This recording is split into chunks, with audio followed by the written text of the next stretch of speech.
All right, good morning, everyone. Apologize for the slight delay. We're going to start now with the orientation session, which we have slated for today. I think everyone should be able to see my screen as well as be able to hear me on their laptops. Make sure you put me on mute till you really have a question, which you need to ask while you're on the phone. In addition, you can use live meeting Q&A area, to ask questions as well, right? And that will be visible to everyone. That's what I'm showing right now. As we do for all the classes, this class is being recorded, and you will have access to the recordings, which would include any questions you ask, either verbally or via the Q&A area, right? And any answers I give either verbally or through the Q&A area, right? So they're all going to be captured. Okay, so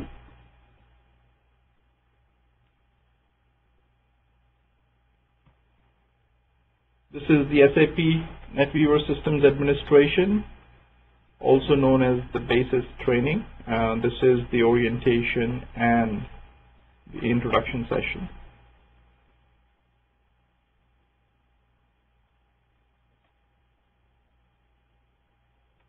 We do see that there are approximately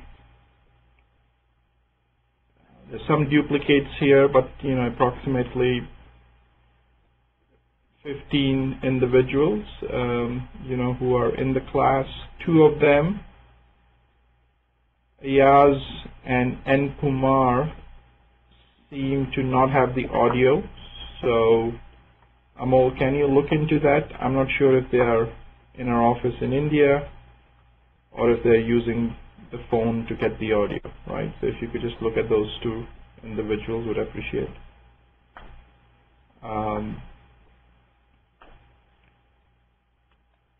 Also, we have the benefit of having with us Shrikant Miriala, right? He is from our offshore solution center in Gurgaon, and he is going to be the lab assistant.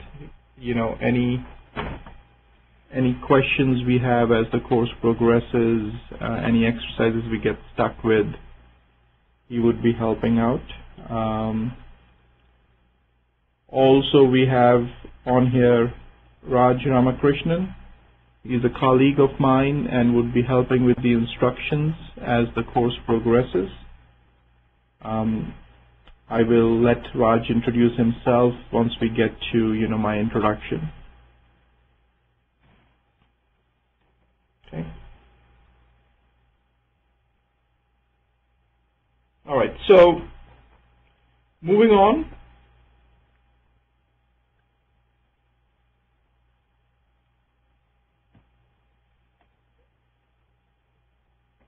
We're going to spend some time on the background of Coach, my background, what is SAP. Obviously, that's what brings you all to this course. The course content and the syllabus itself, the training material which we are going to be using, some insight into the unique training approach and methodology which we use to deliver this. Why of all the things in SAP BASIS? Some of you might already know the answer because you're here. Others might want to get it reaffirmed, and we will talk about it. We're going to spend some time on the SAP GUI installation and connectivity. A lot of you might have received details already from Amol. If not, as soon as you finish your registration, you would receive that. So we'll just kind of walk you through that process. We'll spend some time on SAP technical architecture, some SAP transactions. This is again to kind of get our hands dirty, right? To whet your appetite a bit. Frequently asked questions, and then a Q&A session, open for all.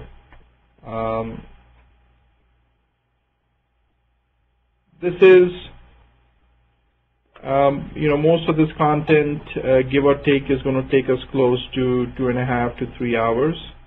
So we plan to finish around 12:30 Eastern Standard Time. Okay. So Coach is an SAP consulting provider and an SAP services partner as part of the Partner Edge program as well. Providing SAP technical consulting services is our core competency. Established in 1998, and we have got close to 90 plus consulting and staff resources. We have got 20 plus key clients where bulk of our work gets done, and they're all Fortune 500 companies. We are a partner with SAP. We are a partner with Amazon Web Services, a systems integration partner with IBM, with HP, affiliated as a minority business enterprise in the state of New Jersey, as well as a small business enterprise in the state of New Jersey. Headquartered in Ramsey, New Jersey in Bergen County. Have a solution delivery center in Gurgaon, India. That's where Amol sits, and that's where Shrikant sits as well. And then we have a regional headquarter in New Delhi, India as well. I've just given a sense of some of our partial client listing. This is there to just give you a sense that SAP is prevalent in a lot of different industries, a lot of different verticals. It's not only manufacturing sector, it's not only services sector, pharmaceutical, media and entertainment, healthcare, manufacturing, information technology, high-tech, financials, you name it, and you will find SAP there, and hence also us having few clients in that space. A more comprehensive list is available on our website as well, by industry vertical. Our business model, in a lot of sense, is very similar to how other consulting companies operate, but there are certain new aspects to it, where we differentiate ourselves from others. First and foremost, our vision is very plain and simple, right? Providing SAP technology and software quality assurance consulting and training services. So very well defined, very focused vision statement. Strategy is to provide SAP technology solution offerings in a vertically integrated fashion, i.e. hire resources, not just experience, but even people who come from good education background, train them, deploy them on various client assignments, either offshore or on-site, develop them and retain them, right? A lot of our consulting population has followed that process. And this training course happens to be one of the avenues or one of the facilitators for that. Partnerships we talked about, right? So we rely very heavily on these partnerships, right?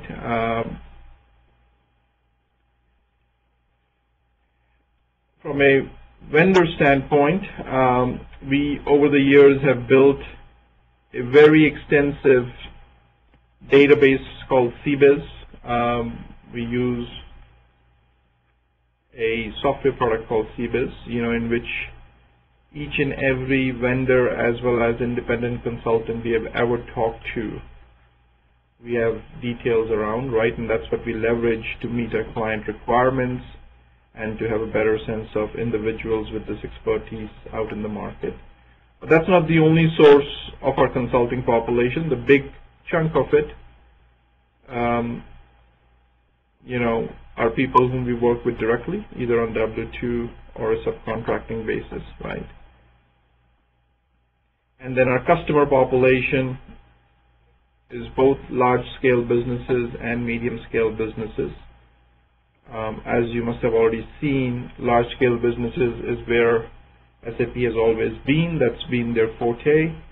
That's how they started.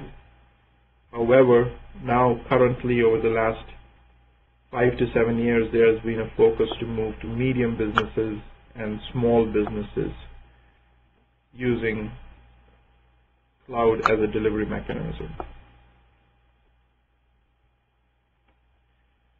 We have a number of solution offerings which we pride ourselves on, and much of the consulting services we provide to our client base is one or more of these solution offerings.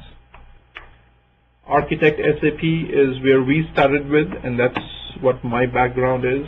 Also happens to be the background of Raj, who's on the call as well, is providing SAP technical architecture, strategy, and design kind of skill set to our clients.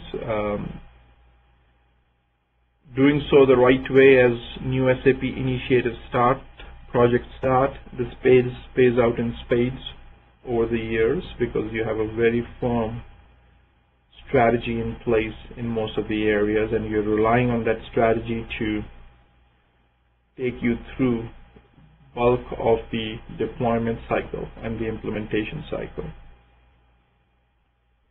Remote SAP is the best sure SAP NetWeaver Systems Administration. So this is providing core SAP system administration services, but providing them from a best sure model. That means it's not all offshore, it's not all onshore. You look at that specific need and what is the right combination of onshore and offshore which will give you the biggest bang for the buck. And that's what we do very effectively. Manage SAP is our SAP Solution Manager implementation and consulting service. SAP Solution Manager is an ERP system for basis or systems administration per se, right? It gives us enterprise-wide capabilities and resources to manage even the very complex SAP landscapes. Turbo SAP is SAP Performance Management Services. As you would have imagined, any enterprise scale SAP system, a system like SAP would require the ability to handle increasing workload, tens of thousands of users, and in a situation like this, performance becomes very critical for data-intensive applications, and invariably, big projects would require performance management services to ensure that the client population, the end users, are getting the type of SLAs or response times they are used to or expect.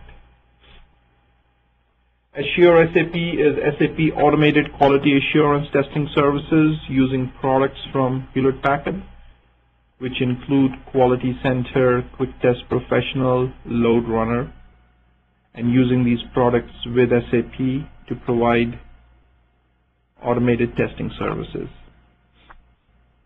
SAP Security Design and Administration is security, provisioning, security, design, authorization work, audit, license management, single sign-on, authentication, and other related services, strategy, design, implementation, and steady-state administration. All of those are done as part of the Secure SAP service offering. Train SAP service offering, you're seeing portions of it now, right? This is to provide SAP technical training, either in a public setting, similar to today, or in a private setting, which is at a client facility in a very specific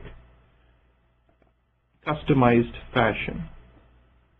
Consult SAP is consulting services which fall outside of any of the previously listed service areas, which could be development in nature, functional in nature, or even technical in nature, either done as a project or a staff augmentation. So those are the solution offerings, which we currently pride ourselves in. From a background standpoint, most of you already know, I didn't start the discussion with that, but since Amol had already sent some of these details, my name is Ajay Dhingra, and I will be your instructor for the course. And alongside with me, Raj Ramakrishnan will also be providing some instruction services. And then from lab assistant standpoint and extended hour support, Shrikant Mariala would be helping us, from our offshore delivery center in Gurgaon. I've got 20 plus years of total IT experience, including 5 plus of those years, and that being the formative years in the big 5 consulting firms, in this case PricewaterhouseCoopers and Accenture. Of those 20 plus years, 16 plus years have been spent in the SAP space, doing basis systems administration related work, and at various levels, at project management level, team lead, administration itself, architecture, a whole slew of projects in terms of full life cycle implementations. You have done close to 8 full life cycle implementations, which are fairly difficult to do and or participate in, because a full life cycle implementation itself would mean, at least in the SAP space, from inception till the initial go lives, could easily mean a 2.5 year project. So that's the reason you see only 8 of them listed. So if you have 16 to 20 years of experience, you could have only done so many, right? So one needs to appreciate that. But in terms of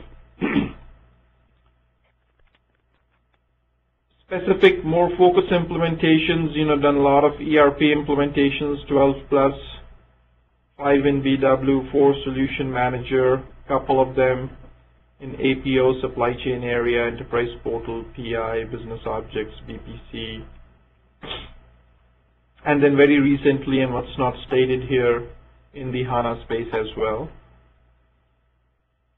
I am a certified SAP Basis Technical Consultant, certification from SAP AG, and obviously we expect that all of you would go through the same certification process as well. I have an MBA and MS from Tier 1 universities in the US. A lot of these details you can see in my LinkedIn profile.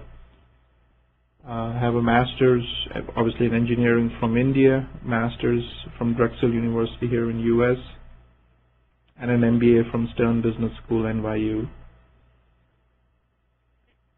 This course itself and the related quality assurance course with HP products I have been delivering over the last 15 years. So a lot of experience in being able to also impart good quality education, and for not just our own resources, people who just want to learn and do something different or venture on their own.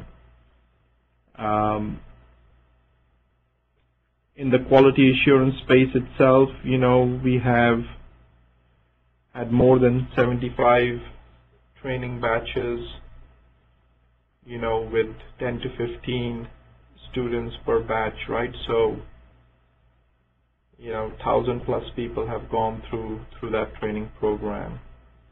And this is the 47th batch for basis, and again, 15 to 20 resources per batch on an average. Right? So, number of resources in hundreds, who have been trained over the years.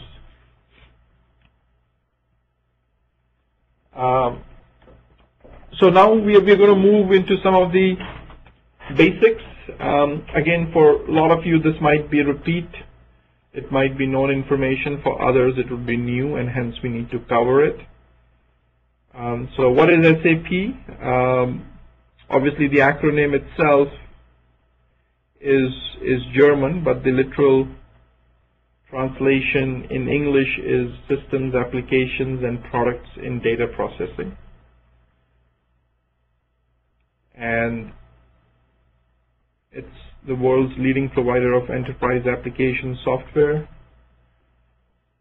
You know, has been in has joined the conference countries, and you know, close to 200,000 customers. So this customers does not mean individual users. These mean companies who have bought SAP software. Founded in 1972 by 5 former IBM employees. Is used, and this is a key aspect, is used by 80+% of the Fortune 500 companies, right? So that's a critical mass which cannot be denied, and that will continue to make SAP increasingly popular. Very recently, for those who appreciate this kind of material, very recently, SAP's CEO, and this is for the very first time, SAP has a CEO who does not sit or does not work or is not from Germany, right? Who is leading the direction. His name is Bill McDermott, and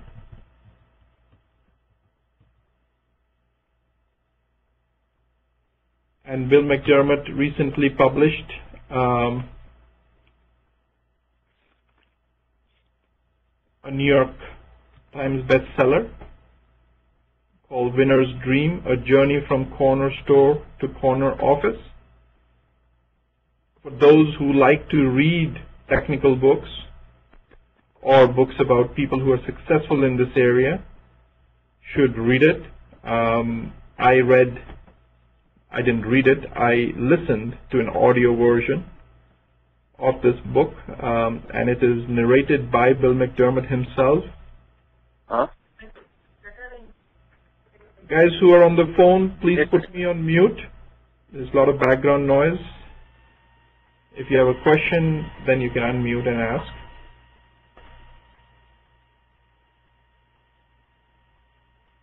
So I was very impressed by his book. It's narrated by him, the audio version, with the enthusiasm and the passion with which he talks,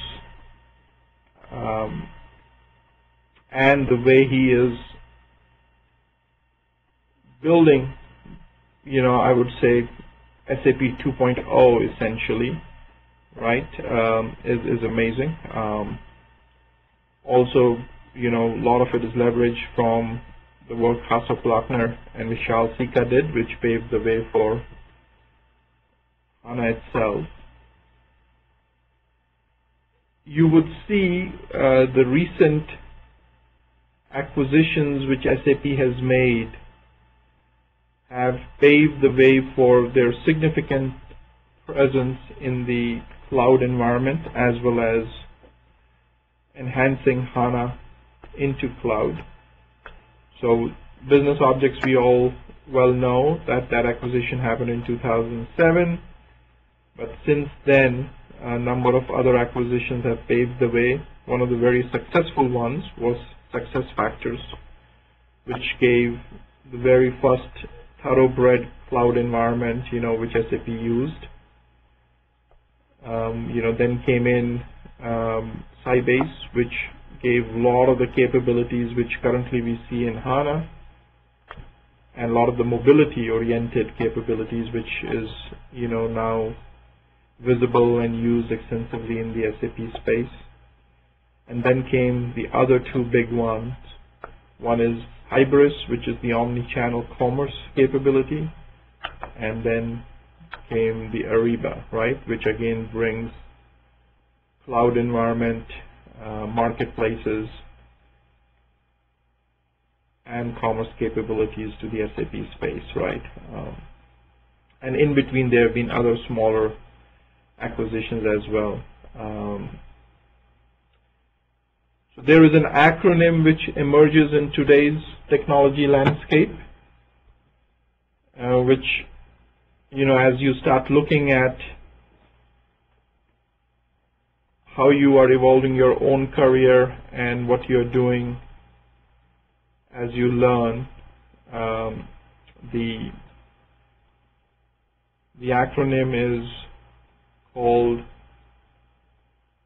some of you might have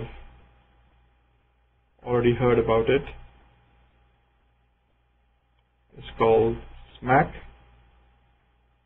and it's not a drug, it's an acronym, right?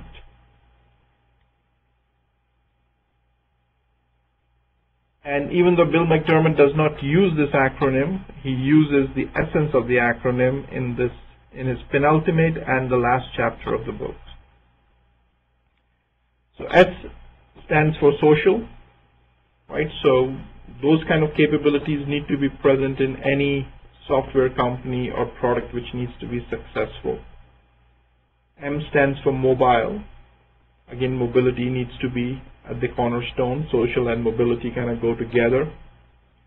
And then the big one, which is around analytical, analysis, visualization, right, is key. And then the last one, C, is for the mechanism to deliver all of this, which is cloud-based, right? So these are becoming the cornerstone of the technology for the next decade.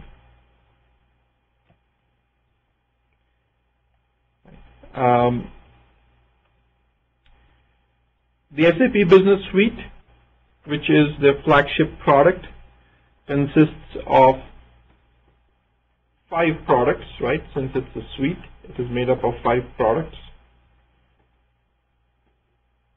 The most significant of which is ERP, also called ECC. ERP stands for Enterprise Resource Planning. Then over the years, over the last 15 years, 4 additional products have surfaced around ERP, which invariably have been a play or enhancements to 1 or 2 modules which were there in ERP to begin with. So one is supply chain management, SCM. This is managing the supply chain. Again, it is an enhancement on core modules which were there in SAP to begin with, but now tons and tons of additional information has been added or functionality has been added. The core modules would have been procurement and material management, right? Those are at the corner of supply chain management. CRM, this is customer relationship management. Again, sales and distribution capability and quote management existed in SAP Core as well, but with CRM it has gone to the next level, right, to provide a lot of additional capabilities. Then you have got supplier relationship management.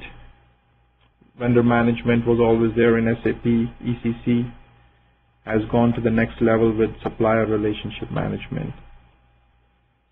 And then product lifecycle management, PLM, right? Again, this is enhancements to production planning, material management, related areas, but enhanced further for the life cycle of the project, PLM, right?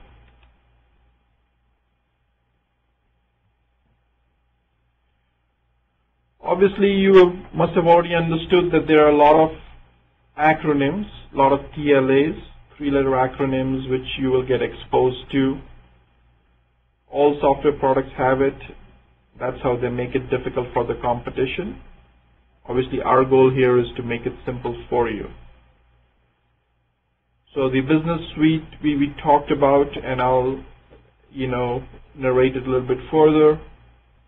There are 5 products: ERP, SCM, CRM, SRM, and PLM. ERP, the latest version out there is called ECC6 and has got different enhancement packs.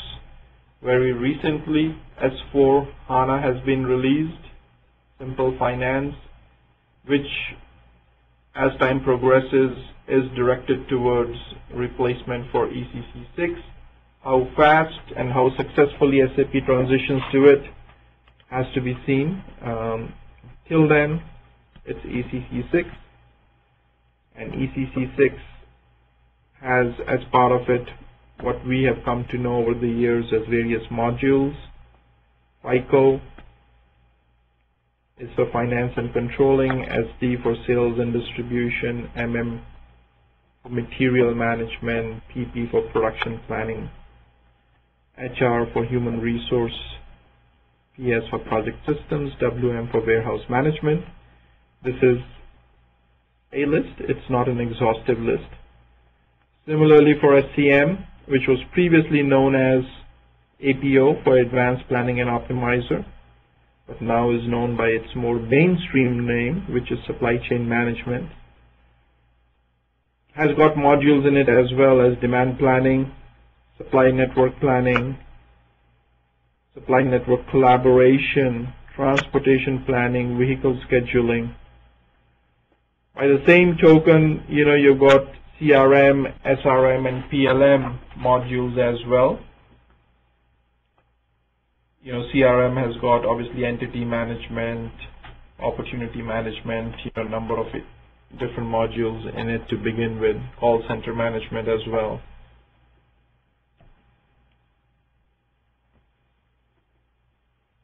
Now, those were only 5 of the products in the SAP Business Suite.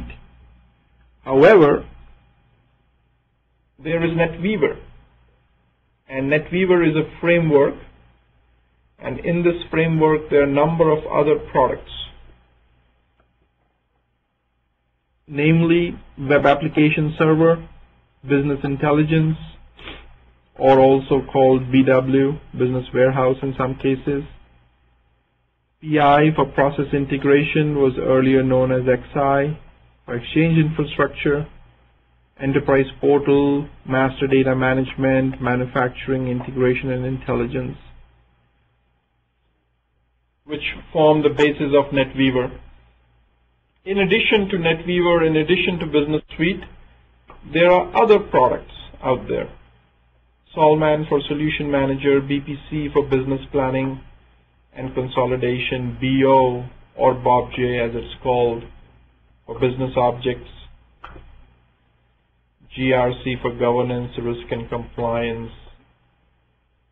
Right. And then I've put some other acronyms which are not products but are key, like the services-oriented architecture. And now obviously over the last couple of years there is significant presence of HANA and related products which have come in as a result of HANA. HANA obviously being the database engine and having Access, which is an extended services engine providing some web server capabilities and other capabilities to HANA. And then from a user interface standpoint, the next breed of user interfaces are going to be based on HTML5, and a variant of that from SAP perspective is SAP UI5, which forms the basis of Fiori as well as Lumira, which are the 2 front-running front-end technologies from SAP, Fiori being very, very comprehensive, and Lumira being focused on what's called visualization. Again, visualization is the A in SMAC, right? Analytical and analysis. And Fiori sits with M and with the C, right? A lot of presence on the cloud with Fiore because it's HTML5 and hence runs the same way whether you run it on a desktop, a mobile device, or a tablet, right? That's the key. That's key in HTML5. The course content and the syllabus. We are going to be focusing on 5 PDF files. 2 of them are in the SAP NetWeaver Application Server Implementation and Operations 1, which is TADM 10_1, 10_2. And then we have got SAP NetWeaver AS Implementation and Operations 2, which is TADM 12_1 and 12_2. And then we have got the Oracle Administration for SAP, which is TADM 51. And it is our goal, mine and Raj's, that we evolve this course to, over a period of time, replace the database component of it with HANA, right? Means which is currently focused on Oracle, paving the way for HANA, and hence making it more and more mainstream and current. Again, it might take us a couple of batches before we get to that. So that's and this is SAP's material in this space, but we cover a lot more material, and I'm going to spend some time on it, right?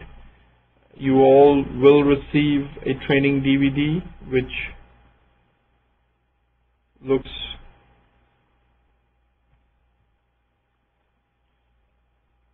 something similar to this.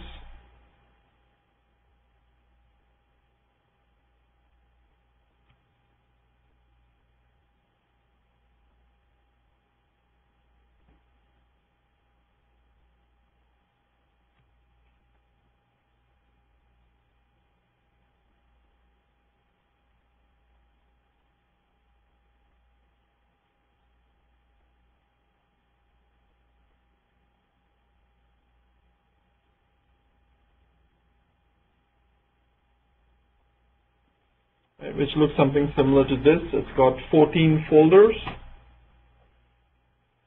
It's got a lot of knowledge base articles in it, right, and folders in it. So anything anybody asked me over the years for which I thought there was a better answer by sharing a document with them as opposed to just verbally answering, I put it here.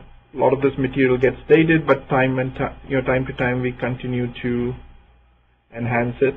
Just case in point, somebody asked about ASAP methodology and the deliverables in it, so I kind of gave them those details. Somebody asked on system refresh and copy procedure documents, I kind of gave them details on it. Somebody might have asked client instance landscape, central user administration, right? So different aspects for which I could have shared a good document. And I think even somebody asked me, what did I use to prepare for my certification when I took it for the first time? I haven't shared that material, right? Again, I took it a long time ago, and since then I've only taken Delta certifications, right? But I at least shared it with them. So that's the knowledge base folder. A lot of books, a lot of ebooks. This in itself goes a long way. You've got the BW step-by-step guide. You've got the Oracle guide. You've got the NetWeaver Enterprise Services Oriented Architecture Guide, ABAP, Systems Administration Made Easy. And then you have what used to be the Bible, which is the SAP R3 Handbook, right, by Jose Hernandez. So that's there as well. SAP GUI, a lot of material on specifically on ECC, BW, APO, Portal, SEM. And then more importantly, SAP new material. This is These are the 5 PDFs we are going to focus on, right?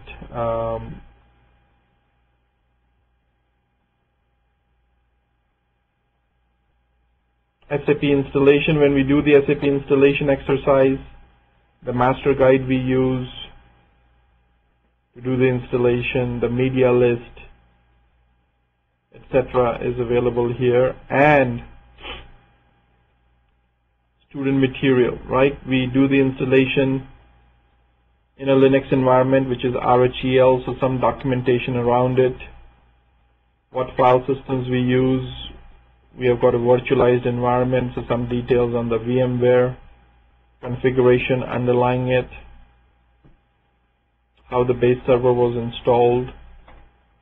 Again, you know, we try to put as much technology, as much latest content as possible.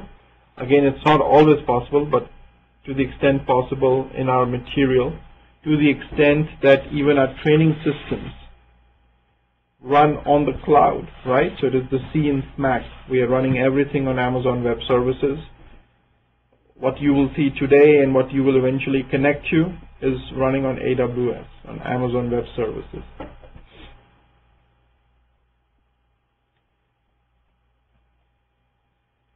Live meeting recordings, these are the recordings you will have access to on a daily basis. So even if you miss a class, you will have access to it. This here in your DVDs is just recording from a previous basis batch, time when we used to cover BW as part of this course, and from a Solution Manager course as well, right? Again, the more current recordings from your current batch are going to be online on Live Meetings website, from where you're going to access it, including today's recording. So you see that it's going on for the last 42 odd minutes, right? And this is how they look like, right? This is very old recording at this point, batch 19. You will obviously be getting for your batch, right? This is just as an example. Okay.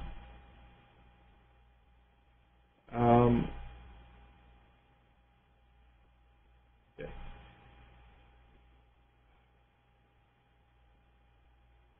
And then we have got, this is the NetViewer 7.31. This is what we're going to focus on, right? The 5 PDF files, right? Frequently asked questions, how to look at live meeting recordings, installation for SAP GUI, Microsoft Live Meeting. Some of these you've already seen, right? Just connecting for today's session. And the introduction material, right, which is what we are going through right now. And then we'll cover the other material as we go on. So this is what you're going to get in your DVD. Right, so explore the training DVD. All communication to you happens through a Yahoo group. All of you have already received the invites for the Yahoo group. That's how you ask a question. That's how we make announcements. The reason is that your colleagues benefit, and even if there is a specific question asked by a specific individual, you all benefit. We can share and collaborate more effectively. There are a lot of hands-on exercises which make up the course, and these are the exercises: day 2, day 3, 4, 5, 2 for day 3, 2 for day 5, day 6, day 8. There is none for day 1, and again, today is not day 1, today is day 0, and there is none for day 7, right? Because that's the installation, those are the installation days.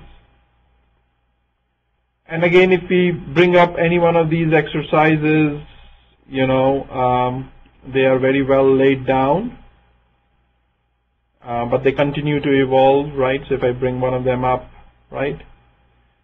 So it will, so this one here is around client operations and procedures. So you'll see screenshots specific exercise to do, how to delete a client, right, with screenshots with enough detail, right, so that not only can you do it, if you get stuck, you can look at the screenshots and benefit from it. Okay, so just to kind of give you an example of that. That's what is meant by hands-on exercises. And then the installation one, right, that's a key exercise we have where each one of you would do an installation of a solution manager system, including the database installation, right?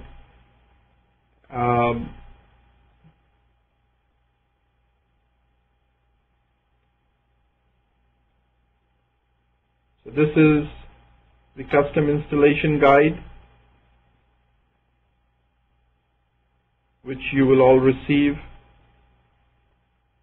right, on how to install Solution Manager on a Red Hat machine, right? So very well written.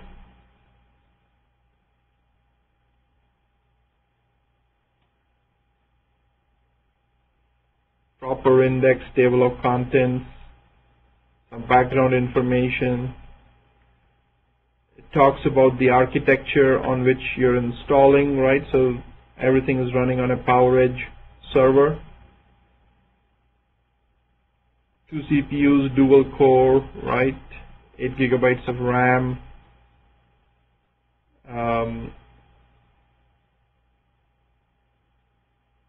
Rated disk set.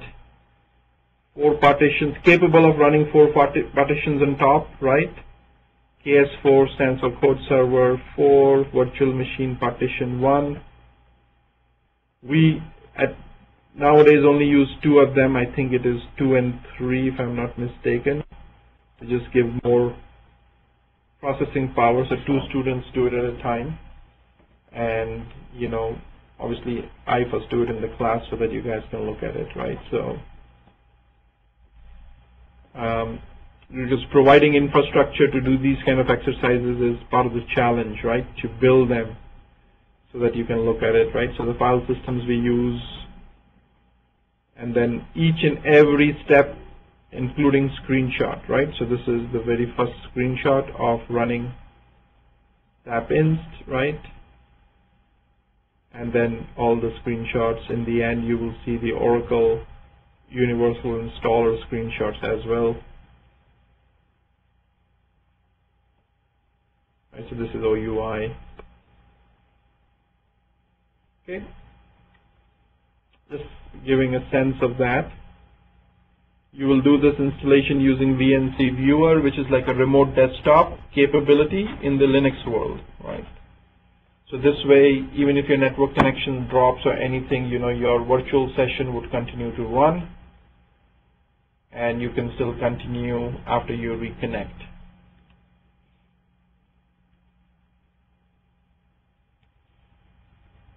At the core of what we do, our goal is to prepare you for the SAP certification exam. In this case, the 731 certification. We obviously recommend taking the Oracle one, but you could take the SQL Server one as well. It has a DB component to it. A lot of what we teach you, prepare you for, focuses around the certification exam.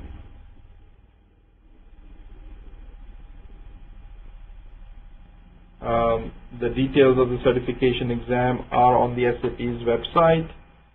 This is a hyperlink to that, so we can briefly bring it up.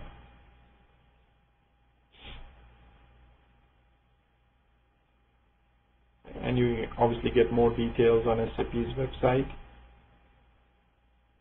for this particular certification.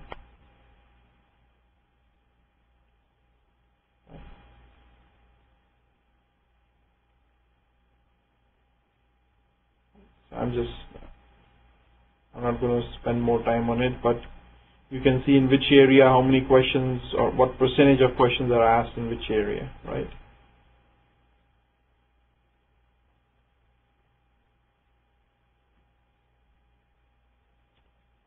And we prepare you for that certification. You will see what I mean by that, right, in a little while.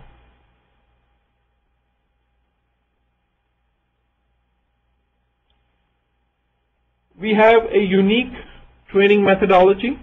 Number one, we invest on making sure that we have the right instructor. You know, that's why I've personally over the years spent a lot of time on this. And I've known now Raj for a number of years, right, and have known him from various client engagements, and hence I feel comfortable if portions of this, you know, is shared by him as well. So we focus a lot on the instructor and the instruction material, right, the DVD which you currently saw. Even what I'm talking from today, right, this is material which has been carefully crafted, and we are not just starting any day with any topic we feel like, right? There's a lot of thought behind it. A lot of the learning comes from some of our exercises, which are very carefully crafted. You know, I think the cornerstone of those various exercises is the individual installation, right? That each one of you would install an SAP full-blown system by yourself on your own server, right? So each student will be doing a Solman installation as part of the training program. You will have access to the server for 3 months after the training has been completed, right? Even all of our other training systems, right? So our goal is not to prevent you from learning. Our goal is to make sure that whatever it takes, you have it so that you can learn and add value to your career as well as to the ecosystem of SAP consultants out there. We will provide you a training DVD which has all the training material. As soon as you register, you've seen portions of it.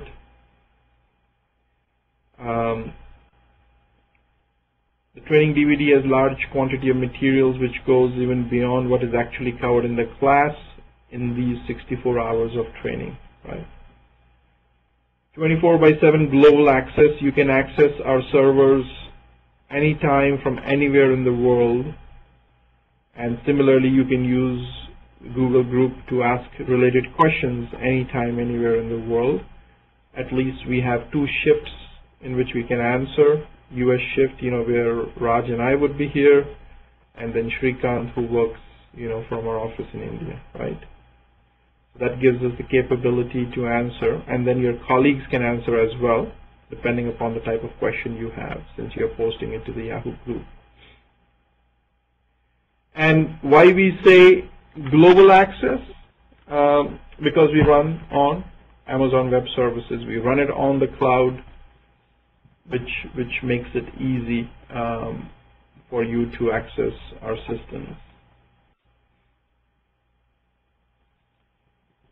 What are other aspects which differentiate us and make us unique? Session recordings. We record every training session. Not only can the training session be attended in class, you could be here in our Ramsey office, remotely through live meeting. A lot of you are doing it through live meeting today. If you miss something, or if you miss a portion, or if you want to revise something, you will have the recording posted after each weekend. And you have access to these recordings for 1 year.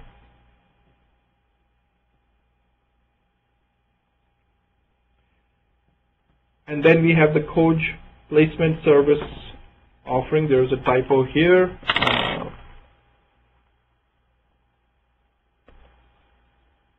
So let me...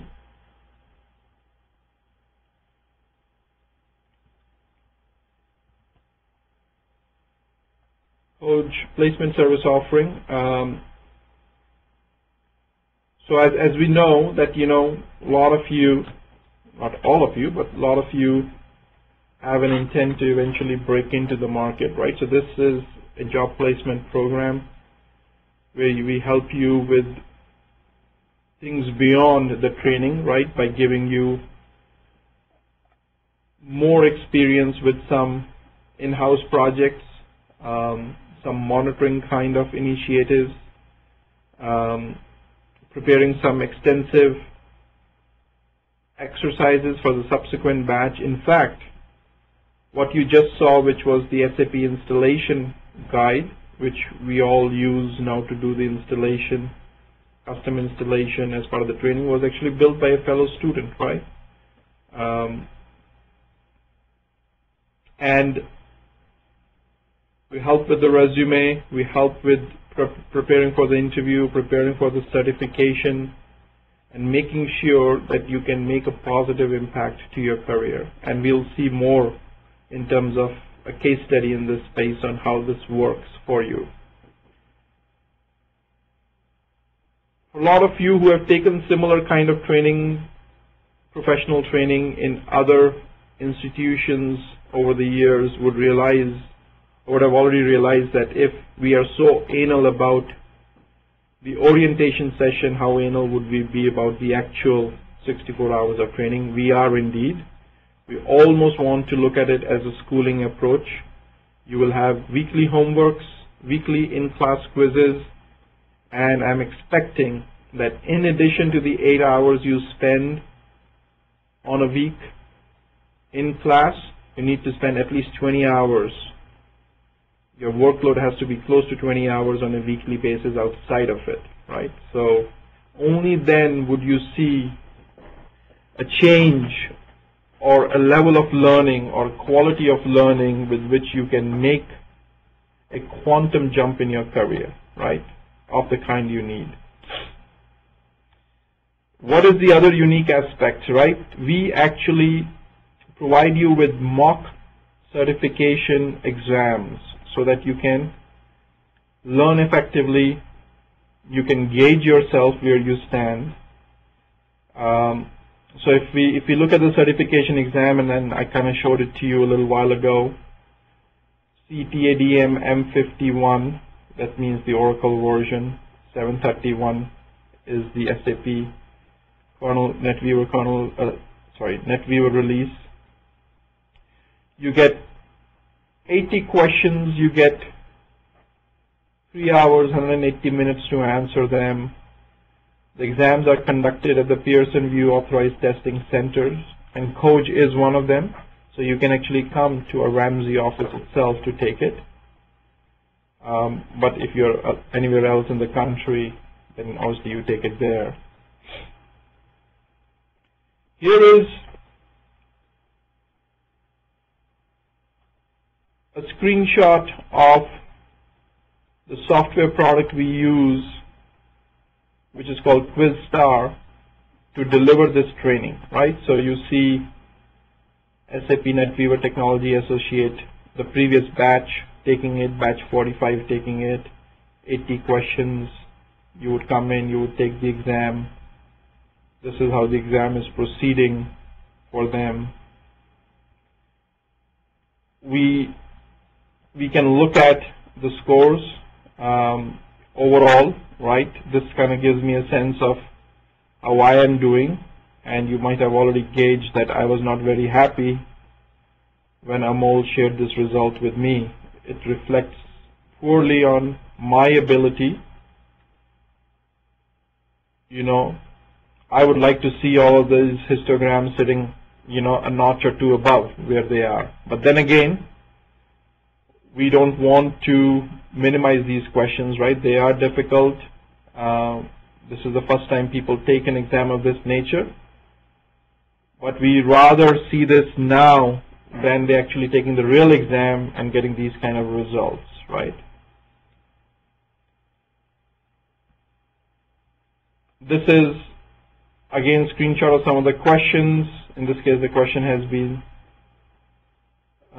stricken out or has been erased a little bit, but you know, as you look at it, you will realize that this is a question on SAP Backup and Recovery and SAP BR tools, right? And it's being asked that which of these is a valid product or not, right? So BR F rules is not one, the other three are, and hence, you know, this is what the student answered, this is what the correct answers is, right? And then there's a true and false question here. Both of them had 1 point each. This is from a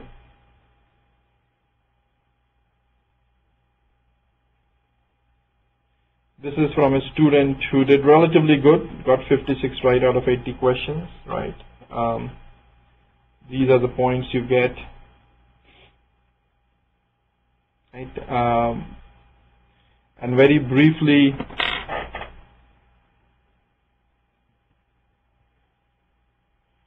this is the QuizStar software product, right? So I can go to Quiz Manager. I can see these quizzes out there, right? With different sets of questions. We randomize the questions, etc., right?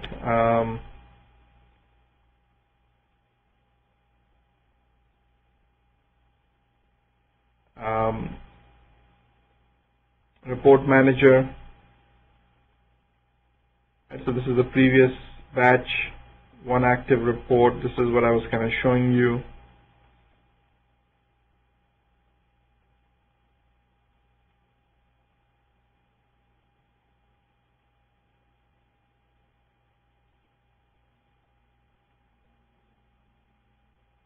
This is the graph you were seeing. Right, so each and every, again I'm scrolling through this fast, but each and every student's details are visible, you know, how they performed, how they did, right? I can look at each test. This is a test, and this is what the screenshot you had seen. These are different questions they answered, right? Again, not spending too much time on it because I don't want to show this to you guys, right? These are the 80 questions he or she took, all right?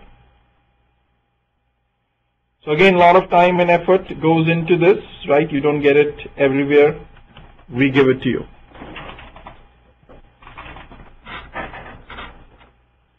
Okay, why SAP Basis, right? Of all the things you can do in SAP, why SAP Basis? So systems administration in SAP is called Basis Administration.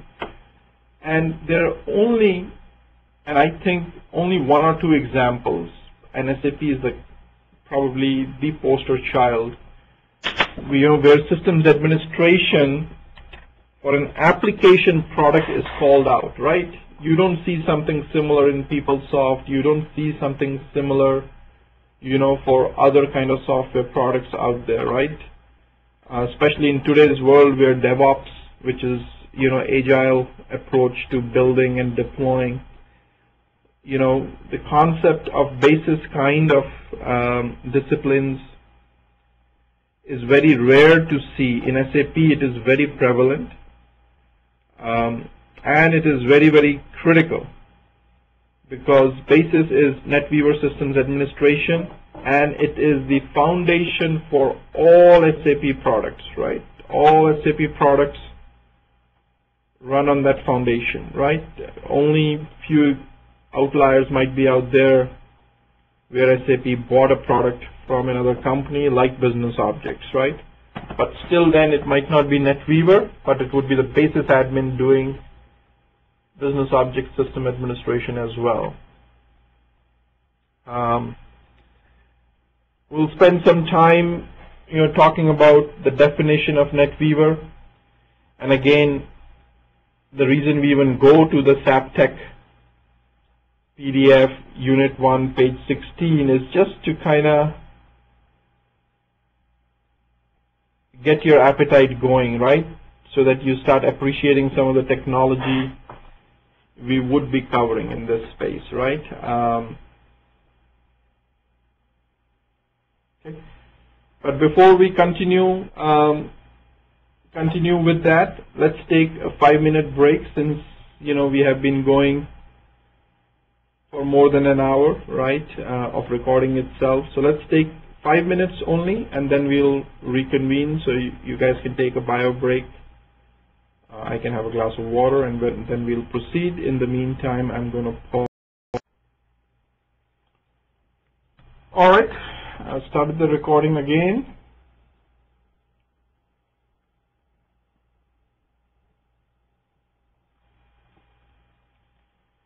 So SAP Tech Unit 1, page 16, right?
So this is what's known as the refrigerator diagram. SAP has stopped,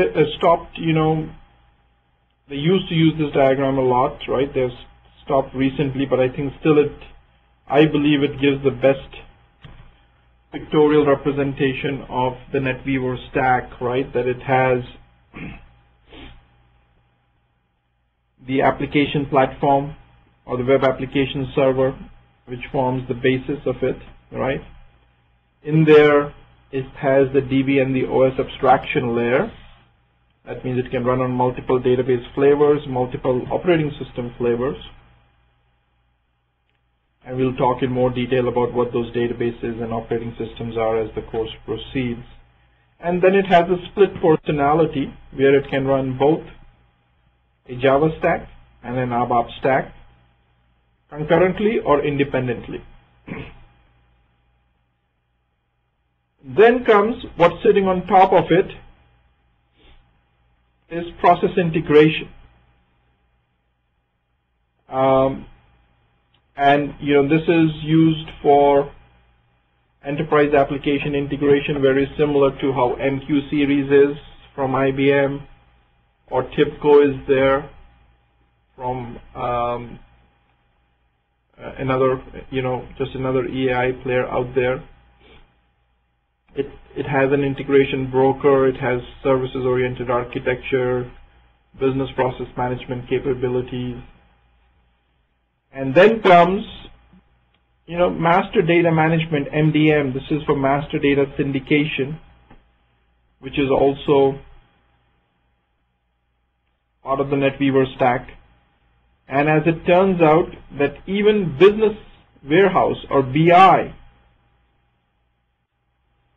is part of the NetWeaver stack, and these all products, MDM, BI, and portions of portal which are called knowledge management, all fall in the information integration shelf, right?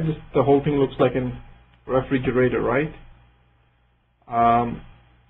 So application platform being the bottom shelf, then the process integration, then the information integration, and then last but not the last, the people integration, which is providing multi-channel access through various types of devices, including mobile devices.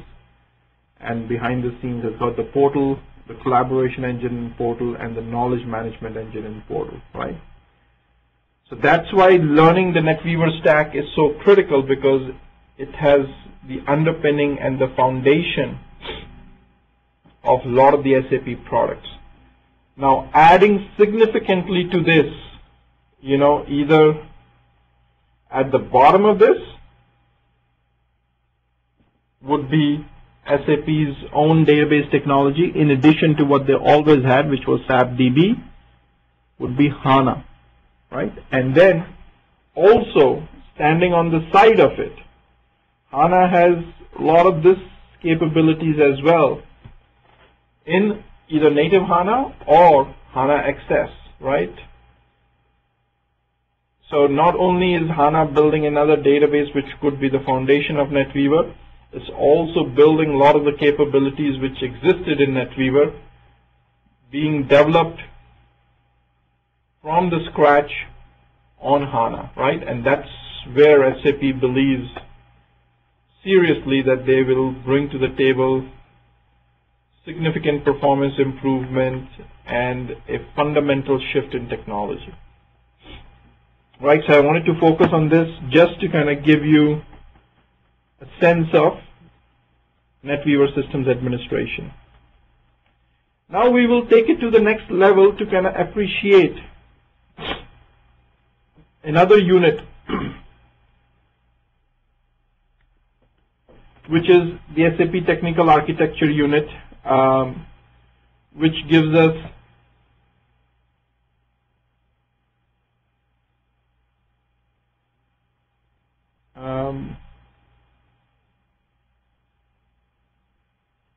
did I miss? Oh, I think that's where I've missed one topic here, right? Before we go to SAP Technical Architecture, because we will be needing this, right, is how to connect to our systems. A lot of you must have already received details on how to connect to our RP2 system on Amazon Web Services. Here's the IP address, the system number, the system ID, user ID of Shishya, and the password welcome. And I will give you a couple of minutes to go and connect to that. For people who have already received the access, for people who have not received, don't worry, right? You will get it once you finish your registration process. This is how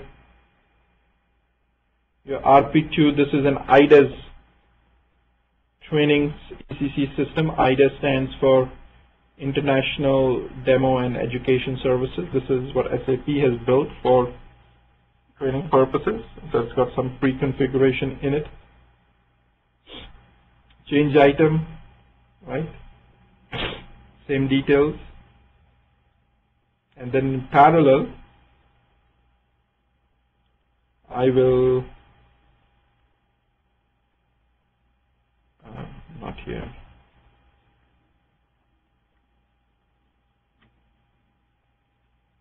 I'll also show you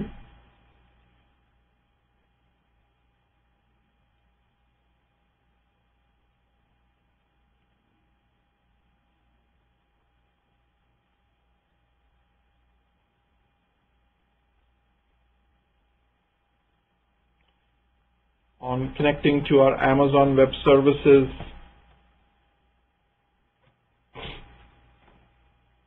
console for training purposes. So this is EC2, Elastic Cloud version 2. And in there, in the running instances for the training purposes,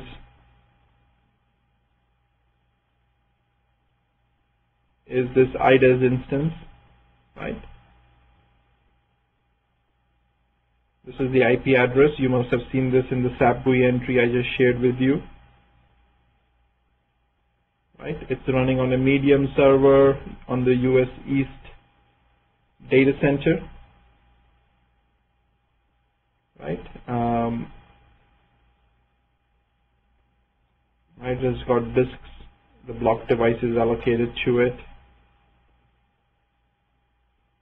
Right? I can control it. I can do anything with it right here.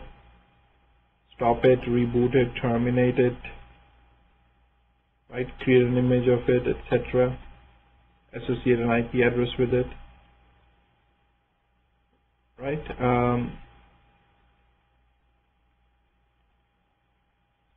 So that's the one which is running. If I say OK, for people who have not noted it, can note it down. And then Shishya user ID welcome is the password to connect to it.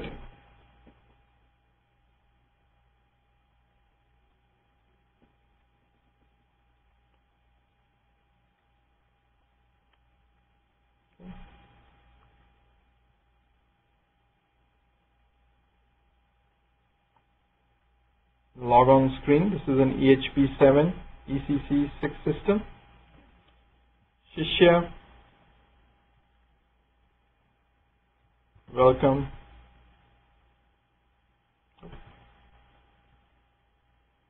Something wrong.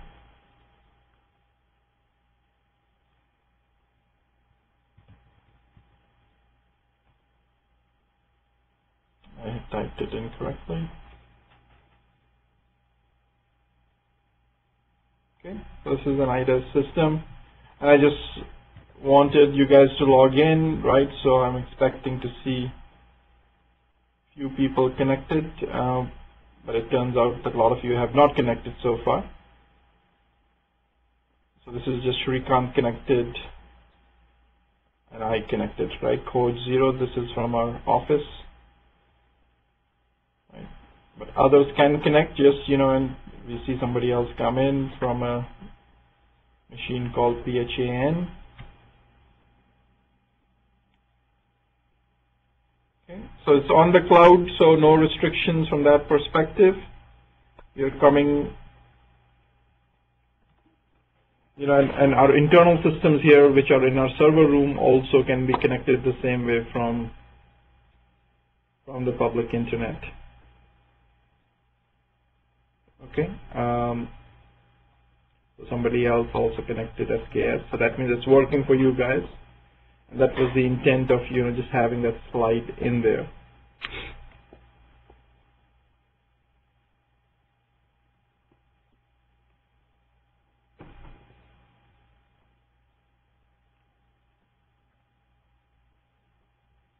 All right. So now, not only can I connect to this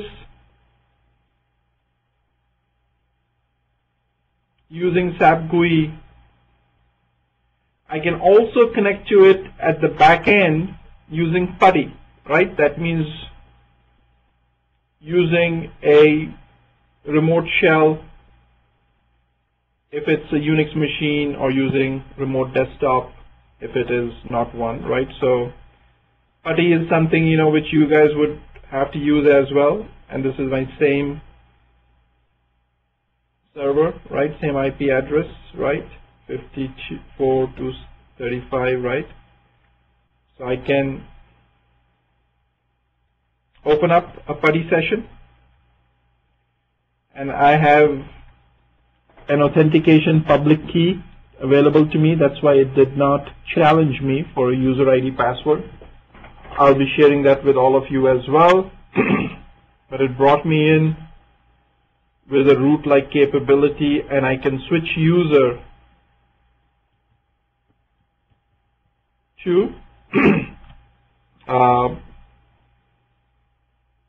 SID-ADM, right? And you guys will know, you know, what the SID-ADM means, and you know what kind of capabilities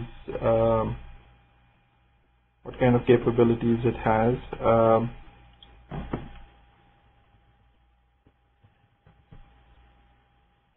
And the password for that will also be shared with you. It's Coach 2008, just as an example for this case, right? So now, from at least a system which we'll be using for a lot of the training outside of what you install and a lot of other capabilities, you can connect to it on the public internet, on our cloud environment, both at the OS level, which is what this remote shell is, as well as at the SAP GUI level, correct? It's the same system. This was to kind of give you a sense of that. Now, if you recall, this was what we had missed, so I've shown it to you. After that, we come to the next slide, which is around SAP technical architecture, and maybe we'll spend, you know, another 15-20 minutes on this again to kind of get some of your appetite going on SAP technical architecture, and then, you know, we'll look at some key transaction codes in SAP, again only to whet your appetite, get your hands dirty, right? Of those, this one you have already seen because I just did SM04, which is this transaction. I can even show it here to you to see who all are connected, and that's what kind of told me that there are 1, 2, 3, 4, 5, 6 people connected off the 21, right? Again, a lot of you are probably still downloading SAP GUI, etc., right? Which is okay. But then again, as I told you, I'm very anal, right? So if I know that this is the kind of stuff people would skip on, you would have already guessed that it would be the homework given to you, right? So in this case, it's just a SID name change here to RP2. Previously, our SID was called SD1. Right, so it'll be there in your homework, right? You cannot escape it.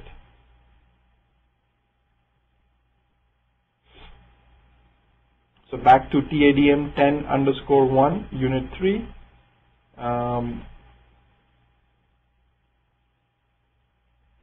Yes, if you have a higher version of SAP, you can use it. Has left the conference. It's just that where you downloaded it from, we have not upgraded the version yet.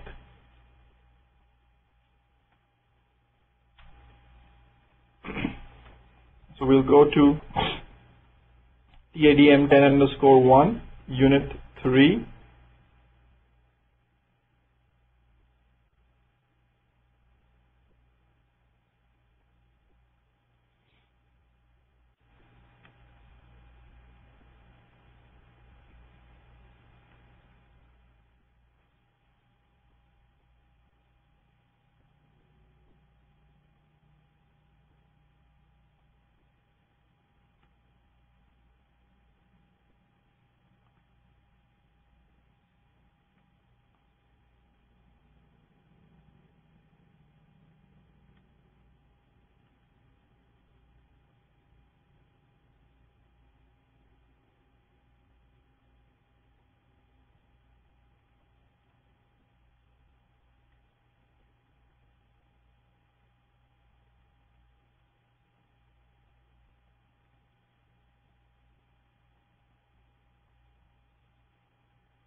There it is, Unit 3. Sorry for that, my PDF is just slow for some reason.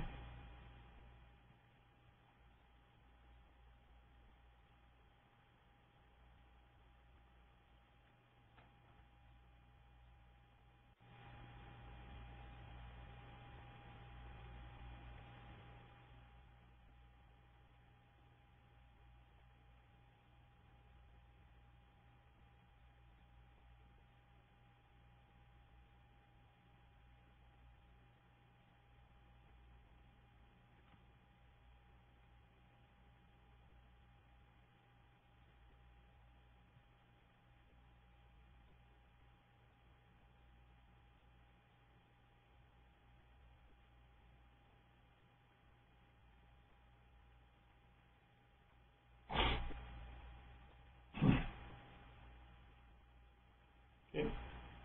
So this unit starts with something very fundamental, which a lot of you already probably know: the client instance concept. The client server concept.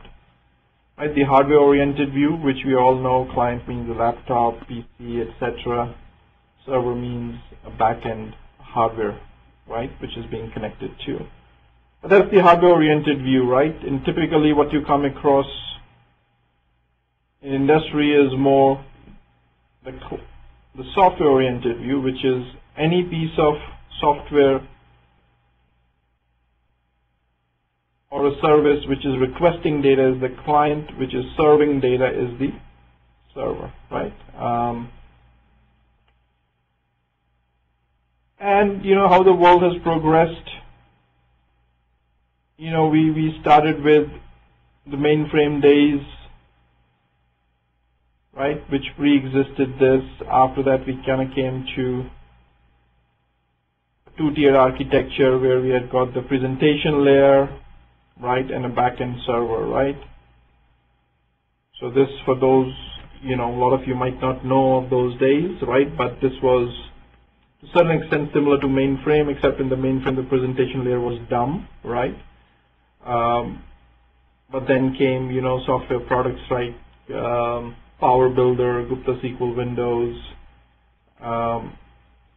you know, wherein, you know, you have the front end, you know, which is, you know, which has got good fancy user interface, and then you've got the back end, you know, application database server combined. Then we started the three-tiered, where we split the app server layer from the DB server layer, right? And then came the concept of the web era, right, where we had a browser, then we had the web server, then we had the application layer, and we had the DB server layer, right? 4-tiered architecture. Now guess what? What's happening? We are taking a full circle, right? If you look at all the apps on App Store or Google Play, so they're not running in a browser, right? So they're combining this layer together, right? So they're becoming almost like this, right? This presentation layer, right? An app has got the presentation logic. That's why it looks so snazzy, right? And it's in the back end talking to an application server, which might be talking to a DB server, right? So we kind of going back in time. And again, with the hardware becoming so powerful, for a lot of the smaller applications, you can run all of these together, right? Because at the end of the day, if you've got powerful hardware, right, you don't really need that segregation. You can run them together, right? And that's becoming very common. And in non-productive environments, people do that anyhow. The concept of instance, right? Very, very important. The concept of a system ID, the concept of an instance. So an instance is an administrative unit that combines SAP system components providing one or more services. So what's important is when you start an instance and when you stop an instance, right, it all comes up together, it all shuts down together. So what to start, what to shut down, what memory to allocate is all part of the instance, right? So a set of processes and a chunk of memory and few profiles make up an instance.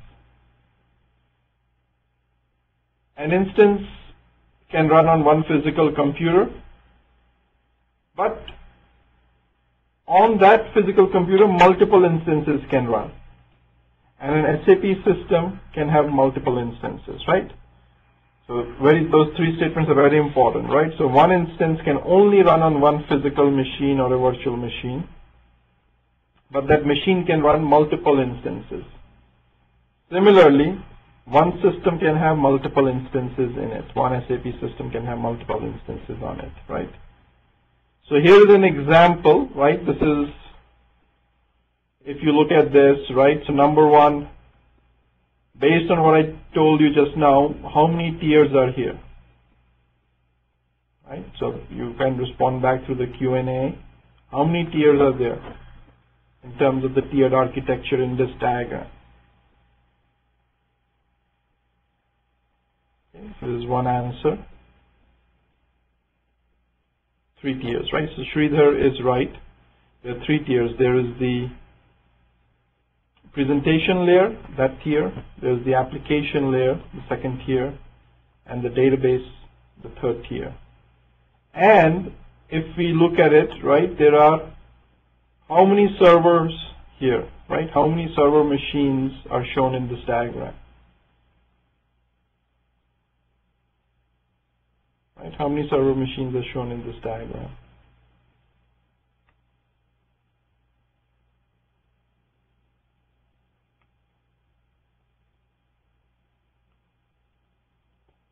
Three tiers are there, but how many server machines are there? Either virtual or physical. 4 server. There are 4 of them, right? Computer A, B, C, and D. And computer A has got 2 instances running, computer B has got 1 instance running, and C has got 1 instance running. And even though it's not shown for computer D in this diagram, it also should have a database instance running, right? In addition to the database storage. Okay. So this is just SAP trying to kind of put, or this chapter is just evolving the concept, right? So in here, there is an SAP central instance, a central services instance, and 2 dialog instances, each one of them having an instance number running. And in this case, the diagram is showing an ABAP flavor of an SAP system. Right? So we have a central instance, central services instance, and 2 dialog instances. What these instances mean, we will cover shortly, right?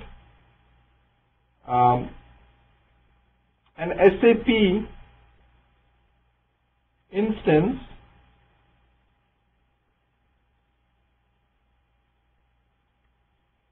has got multiple processes in it. And this diagram kind of shows what those processes are, right? So there is a message server which runs only on the central instance, which ensures that all the instances talk to each other, and hence, if you look at it, this message server is talking to the dispatcher work process of 4 different instances here. And then you have the gateway process, which lets an SAP instance talk to the world outside. Then there is an ICM, Internet Communication Manager, which accepts traffic coming from the web, through a web dispatcher or without a web dispatcher. And then that traffic could be bound to either the ABAP stack, then it will be sent to the ABAP dispatcher, or to the Java stack and will go to the Java dispatcher. And now this diagram does not show at this point the Java dispatcher, that's going to come later. It shows the ABAP dispatcher. So this dispatcher gets all the requests coming in, and then it looks at what kind of service are you requesting, and based on that it dispatches you to a work process of that kind. And if you want to do interactive workload, you will be dispatched to the dialog work process. If you want to update any database tables, you will be dispatched to the update work process. If you want to run non-interactive batch workload, you will go to the background work process. If you want to lock a table or an object, you will go to the NQ work process. If you want to print something, you'll go to the spool work process. So this diagram kind of lists out some of the work processes in SAP. And I just wanted to cover this couple of pages of theory and then map it to what you're going to see when we teach it, right? Learning theory is one thing, but when you actually see it in real life on a system, what is happening is something different, right? So if I were to put that in perspective and say, show me all the work processes on the instance in question. So this is our instance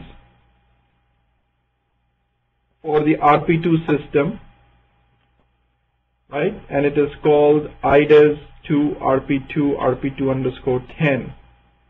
This is one instance running. And this instance has got multiple dialog work processes, one update work process, 3 batch work processes, 1 spool, and 1 secondary update work process, right? So for a total of how many work processes? 16, 0 to 15, right? Well, if I want to see one of them from a back end, right? If I want to see this one, I can actually look at that. I can do PS-EF, and I can grep for the process ID In this case, it is 29364. 29364. And here is my work process running in the background. Right? It's a dis plus work, dispatcher plus work process. That's the executable which is running. It's running for the RP2 system. It's running as part of the dwebmegs 10 instance, system number 10. This is just an acronym for dialog, update, enqueue, batch, message server, gateway, spool, as part of the RP2 system. And this is the profile it is using. So when I look at this,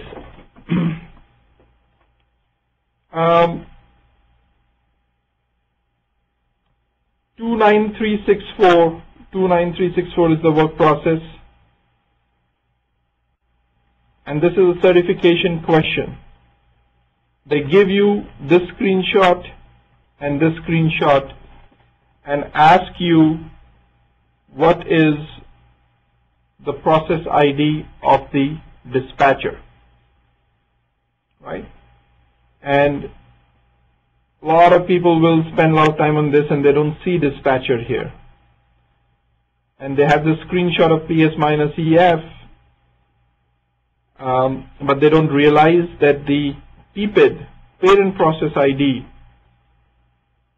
for this process ID tells the parent process which started this work process, in which, in an ABAP case, that happens to be the dispatcher. So this is the dispatcher's process ID, 29319. So if I grep this 29319, I see everything, right? You see this common all the way down, right? So the dispatcher started all of this, and it itself was started here by 29233. So what do you think 29233 is?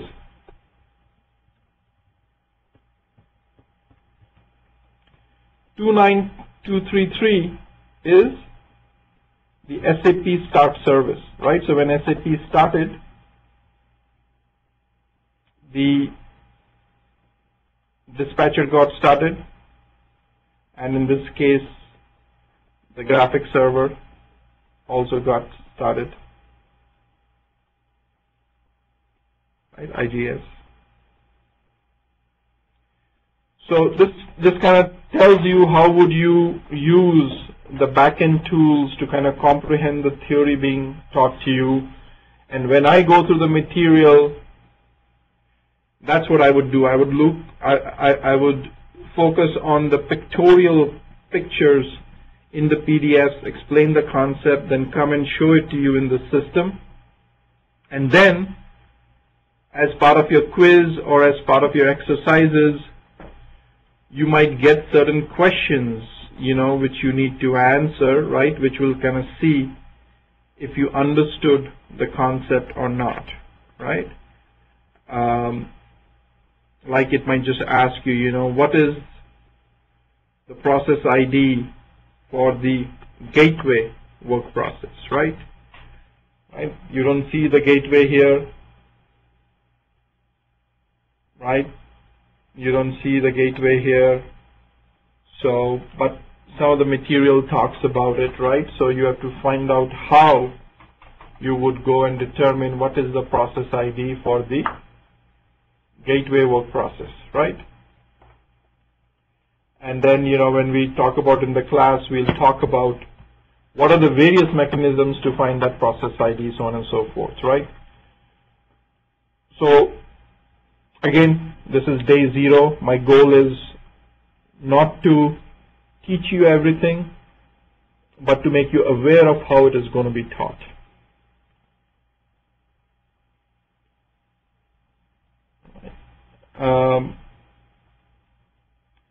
Then we said that there are a few T codes, which one should be familiar with in the SAP world.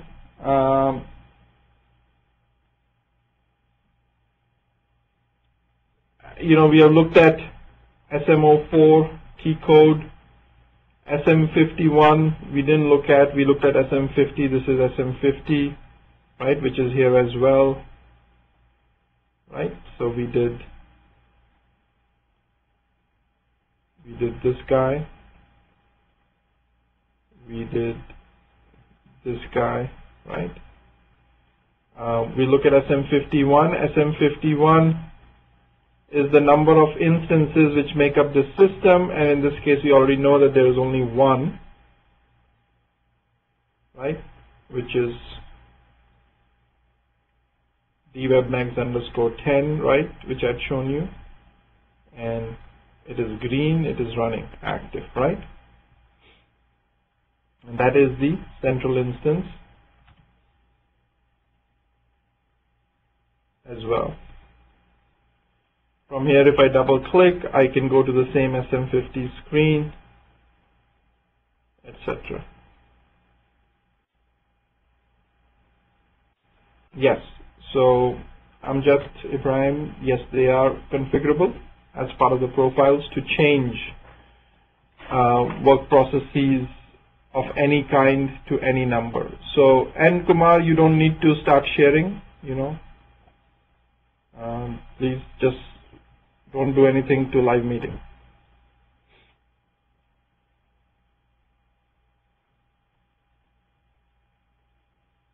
Okay.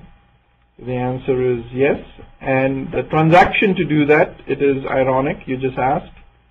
The transaction to do that actually is not in this list, but it is RZ10 and RZ11 are the two transactions which will let you configure those profile parameters to change things around.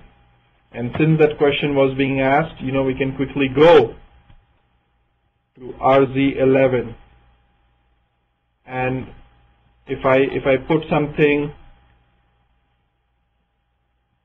right, and this again, you guys would not remember this now, but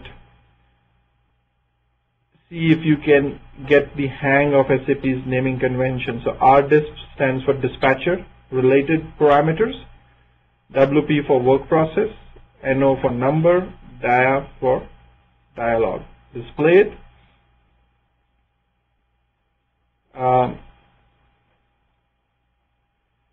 The default for the kernel is 2. Standard profile would come with 2. Currently in your instance profile you have it set as 10, right?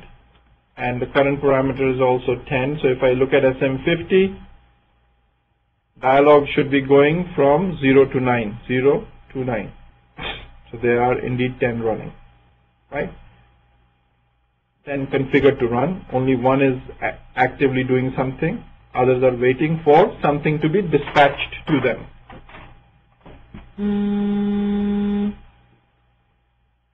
Okay.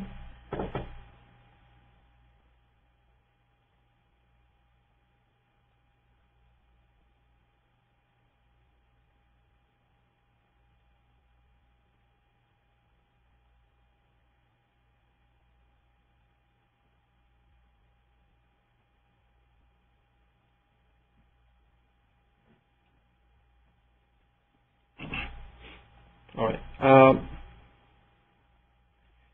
Similarly, SM37 is background jobs running in the system. So all the background jobs which ran today by any user of any type, let's say which got cancelled, that means it failed.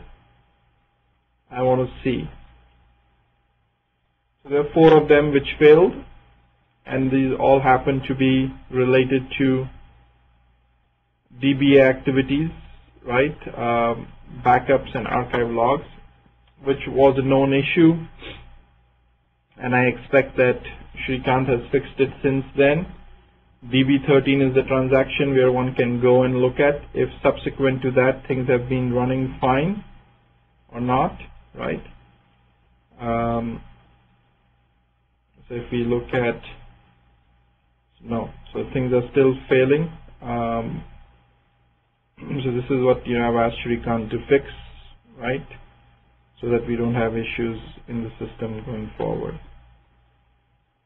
right? But this is a classic way of figuring out, what is going on. Right, so some transactions. PFCG, so SM12 is for managing locks in the system. So if I go to SM12, I can see if there are any locks in the system held by any user in client 812, and there is none. But NQ work process does do the lock management. If I actually were to start another transaction, let's say PFCG, right, which is the next transaction being shown or being asked in this screen, which is for role maintenance. So if I pick up a role, any role, right, this is security roles, right, and I go to change mode, change the role. If I come here, I see a lock, right? Why? Because I'm in a change mode for this role, right? This role is in a AGR definition table, and that table has been locked in client 812 in an exclusive mode, right? Just as an example, quick and dirty, I've just shown to you that it is working. And the work process which is doing this for us is the NQ work process, right, which we talked about in terms of lock management. So this has given us the ability to look at, a few other transactions, right? We can quickly look at, the remainder ones as well. SM13 / SM13 is the one used to manage any update terminations. SAP does what's called asynchronous updates. So you might save a record or a database transaction, but SAP would not put it in the database. It might just give you a sales order number or an invoice number saying that, yes, I will save it later, but this is what the sales order number is going to be. And that process is called asynchronous, right? Because it has not really updated that in the database. It's going to do an asynchronous update. And asynchronous updates give you a better performance because you believe as an end user you have a sales order number, which is good enough because you're not going to turn around and start changing that sales order right that second, right? So if it takes a millisecond, 100, 200, 400 milliseconds or a second to complete in the background, that's okay. But if you start seeing a lot of updates terminating here, a lot of updates pending, right, in the screen, that means the update work process has challenges. Either the database is filling up, or there is locking issues, or there is not enough processing capability. Right, so SM21 is system logs, SAP's system logs, right? So if you're facing any issues, you would see them in the system log, right? So we are seeing few issues, get ADDR information. So typically this is like a reverse lookup on DNS or your host file, which might be giving, incorrect information or no information at all, right? Typically is not very harmful, but still one should pay attention to it. This is in the last 1 hour, right? I can go back in time since 8 a.m., see what other errors we have. We have got a lot more errors, right, prior to that. Some RSC destination. Right, so some of the bad jobs might be running at that time which are failing, including Shrikant doing some work. Connections dropping. Right, so that's system log SM21. If I need to send a note to you guys, I can use SMO2 transaction, right? right?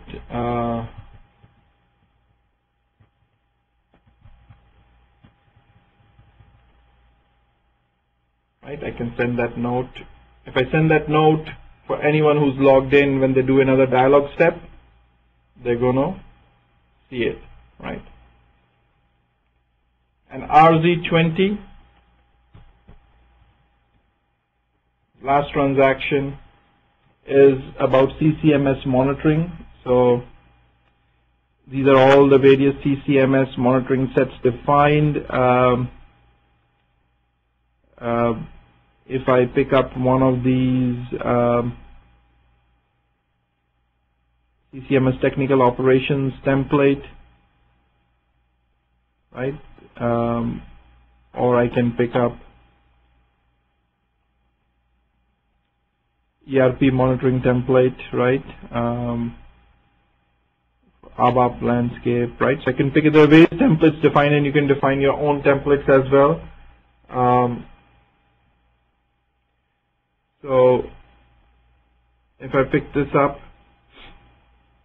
critical messages, database is showing in red, database backup is showing in red, Oracle database backup is showing in red. Last successful backup is very old. That's the error I've asked Shrikant to fix. It failed today as well on 5/31.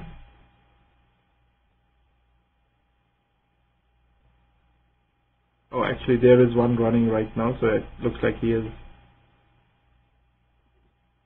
made some progress, right? It's in yellow, right? There's one run going on right now.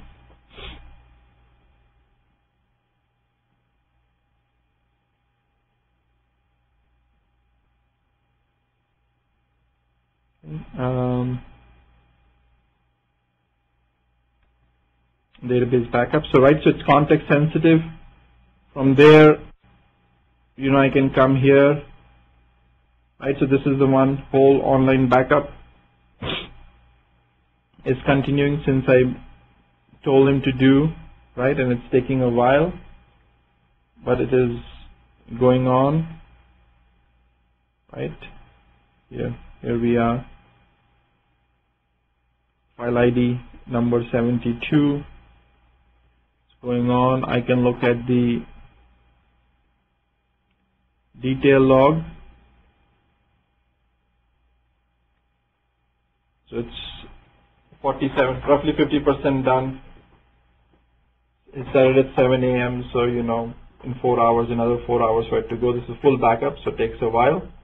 And the beauty is it's writing to the S3 storage in AWS cloud itself, which is interesting, right? And we'll talk more about that later.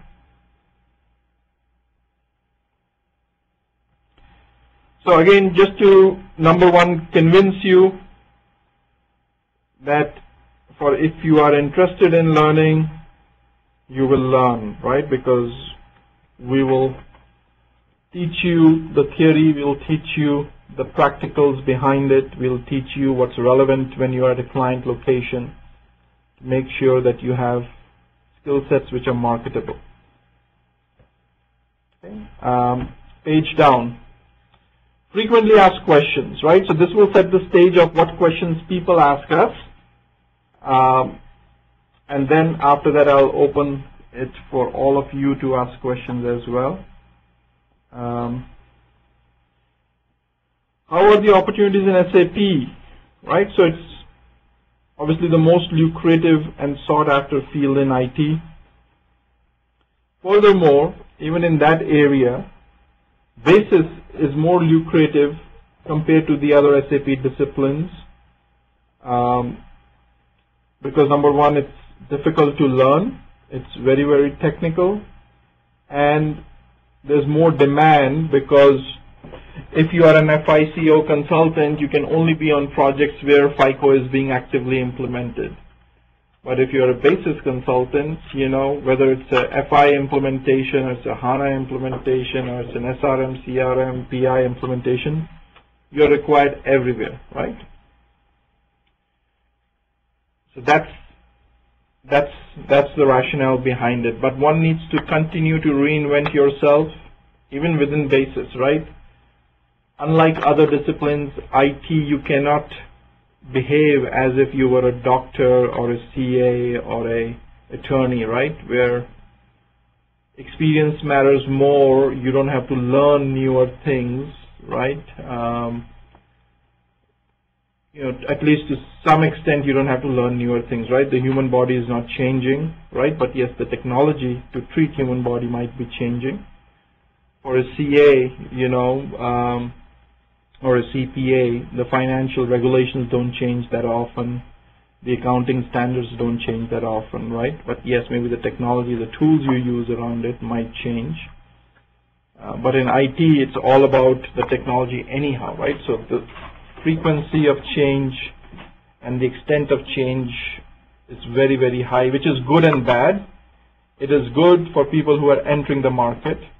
It is bad for people who have been in there for 10, 15, 20 years, because every 5 to 7 years you're back to square one, right? That means as if you have had no experience, because everything has changed, and you need to be on top of your game.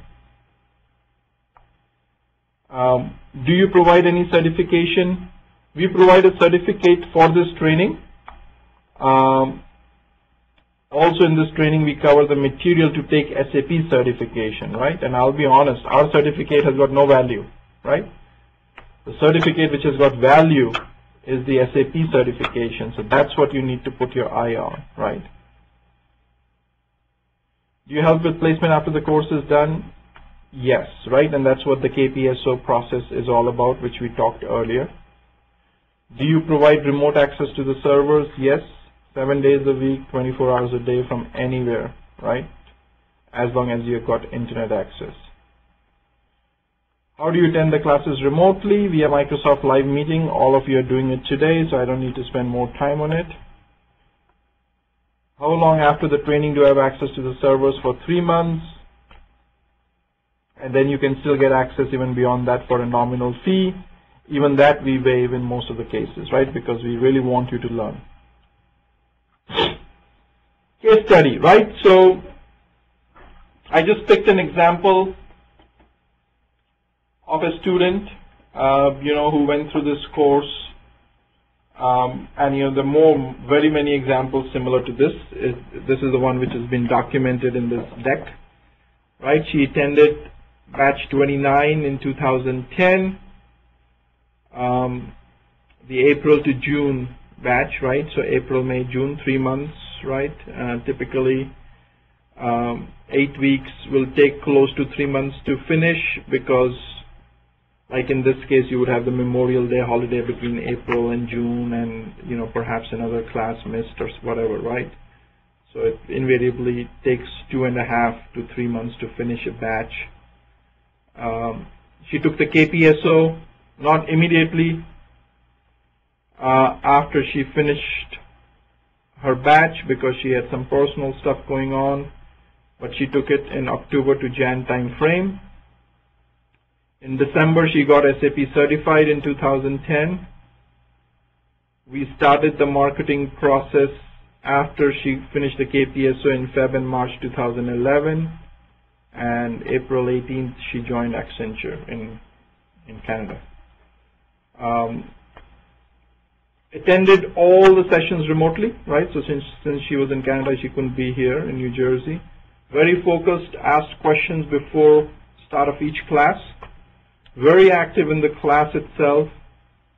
Completed all homework in time, including the installation exercise. When she got certified, she scored 90%, right? So it was not just getting certified, she even did very good.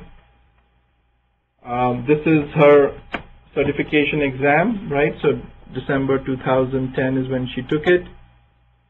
90%. Score in various areas, right? She got 100% in a lot of them. System configuration, she got 50% and got yelled at by me because I think we covered this area relatively well. Starting and stopping SAP through Management Console, we cover as well. She didn't do that well, but other areas she did fairly well, right? This was an Oracle one, right? That's why you see this DB depending administration, Oracle. She had 91% in it. Right, so this is Pearson VUE. Again, she took it at Pearson VUE. Right, so that was my last slide. I'll open up for any questions which you guys might have, and then we will talk about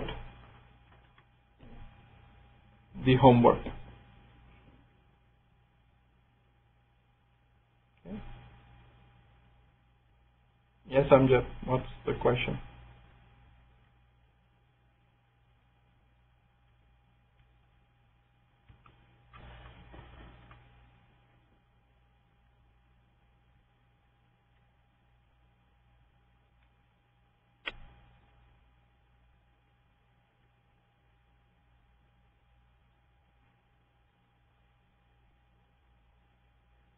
Okay, Chaitanya's, no, unfortunately, we don't spend too much time on DB2. If you have a specific reason to take it for DB2, you will have to find the materials for it. If you don't have a specific reason to take it for DB2, I would recommend not to take it for DB2 because it's not as commonly used as Oracle and SQL Server are. Do you know anybody using SAP HANA? Tons of people are using it now, right? Yes, a lot of companies using it.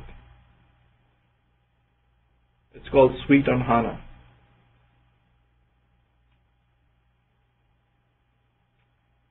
Okay.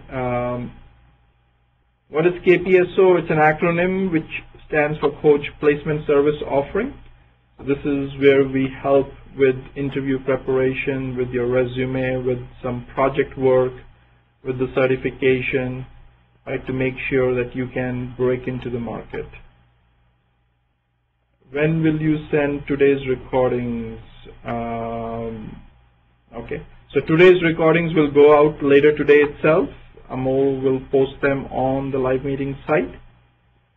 I don't have lab access yet.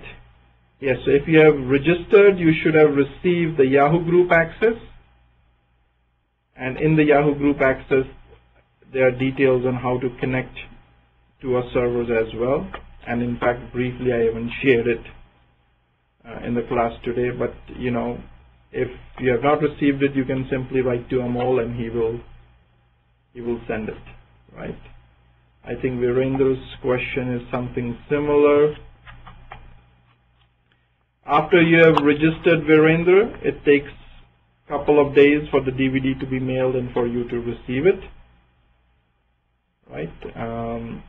So I'm not sure when you registered, but if you registered in the last few days, it would be in the mail. Again, if it has been more than that and you have still not received it, send a quick email to amol and/or training@coach-inc.com.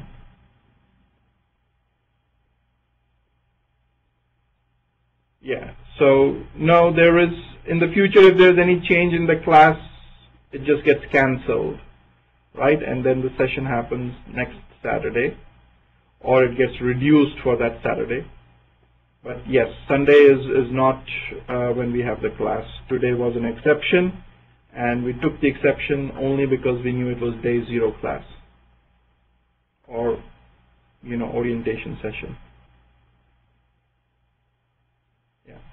That's something we are working on, Mohan. There is no set date for it. That's the reason this class is still continuing. Exactly what all changes will that bring about, what all will be covered is something which Raj and I are working on. So if you plan to not attend this so that you can attend that, then I would say don't do that, right? Because we don't know how and when would all the changes be available for us to start specific HANA training, and whether that will be a new course or will be part of this course or both.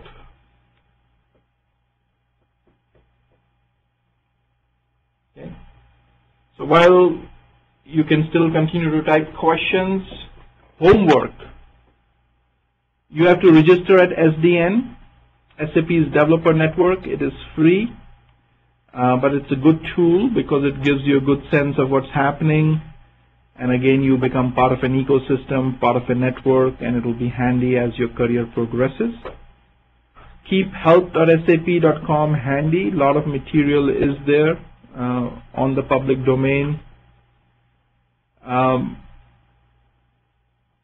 everyone can register on the SAP Service Marketplace, but if you are an employee of a partner or an SAP customer, or you get your certification, you can, and once any one of those three materializes, you should register.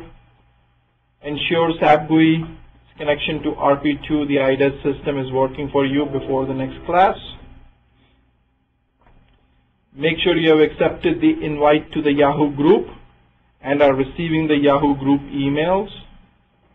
Put coach-inc.com, coach-inc.com and yahoo.com in your whitelist so then you don't miss any of those emails. Make sure you review the recordings for today's class. The recordings are going to be posted on Monday or later tonight, but latest by Monday, right? So you should definitely review those recordings, especially if you have missed a portion of today's session.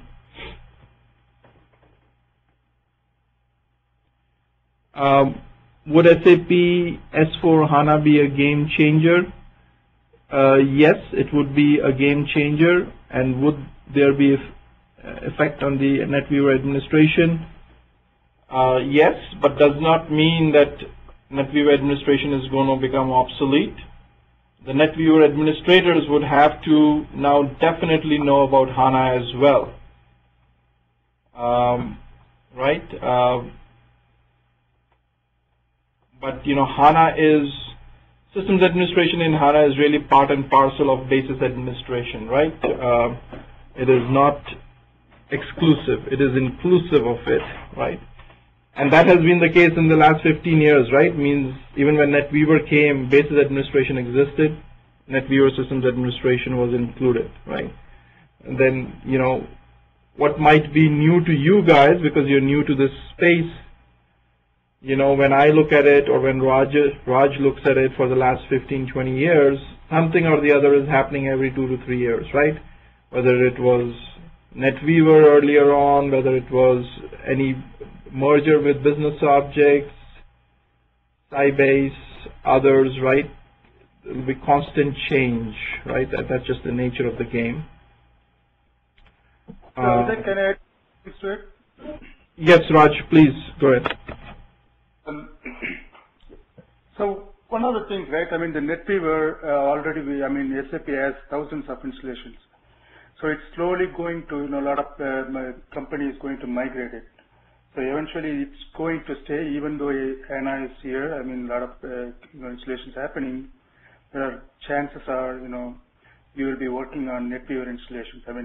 Again, HANA is just a backend, so you will still use the SMO4 or RZO2. All those you'll be still using it.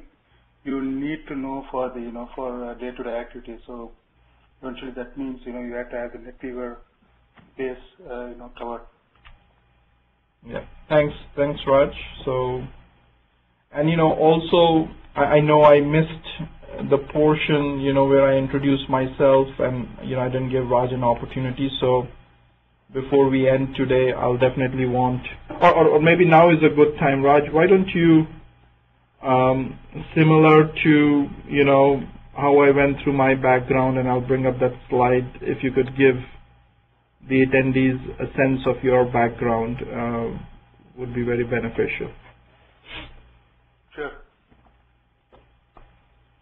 All right. My name is Raj Ramakrishnan. As I mentioned, I'm currently working with Ajay on a client, with one of the big five consulting clients. So I have more than 15 years of experience in the IT, and most of it from the SAP. So obviously, like you, many of you, were trying to start, the SAP career. I started off with the DBA background, initial days, the client server technology we used to work, right? So I used to work in the Power Builder, Sybase, those areas, and also SQL Server. So slowly we, moved into the SAP. been working on this for lots of years now. So worked on multiple products like ECC, BW, and one of the things with the basis is you have to, like as I mentioned, you have to keep learning, and also it's going to be a little bit, you have to keep learning, and each client will be different. So you will have opportunity to learn something new if you go to a new client. So it's always, keep learning things, and there are lots of, products you will eventually, learning over the years. I do have, experience in the training as well. So, previously trained Verizon and other clients, mostly from Canada on, many of the areas in the IT. And also I'm a certified SAP consultant, as well as an open group architect certified. And also I have a master's in the computer applications from India. So that's me. Okay. Thanks, Raj, for giving that background to the class here. Let's quickly go back to where we were.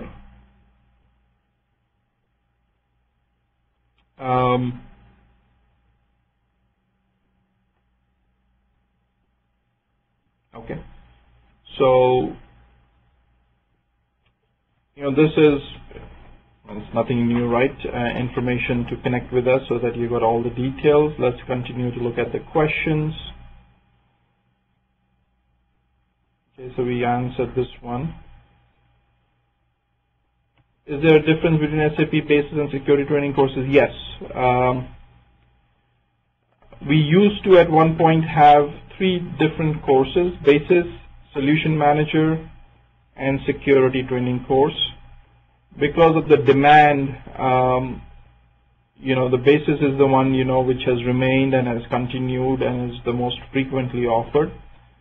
Security has become almost on demand now. When there is a requirement, we will schedule a new batch. Solution manager, over the years, we have felt that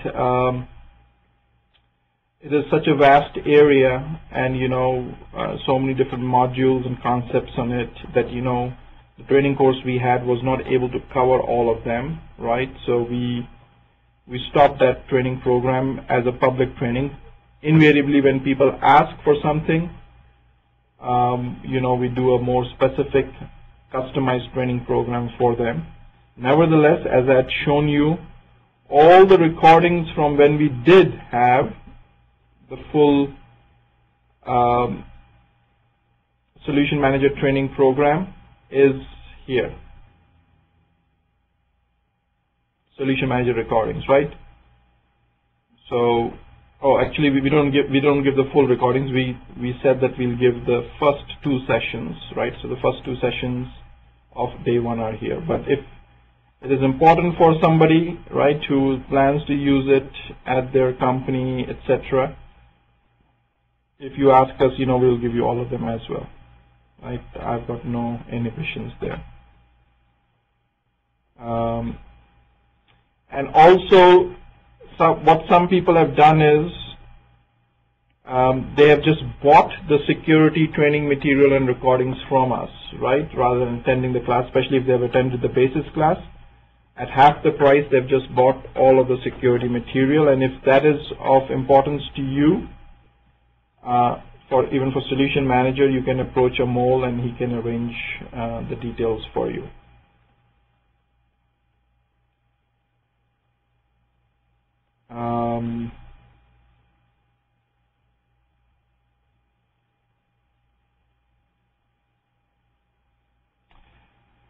Solution Manager, it's compared to Oracle OEM, it's very vast compared to Oracle Enterprise Manager,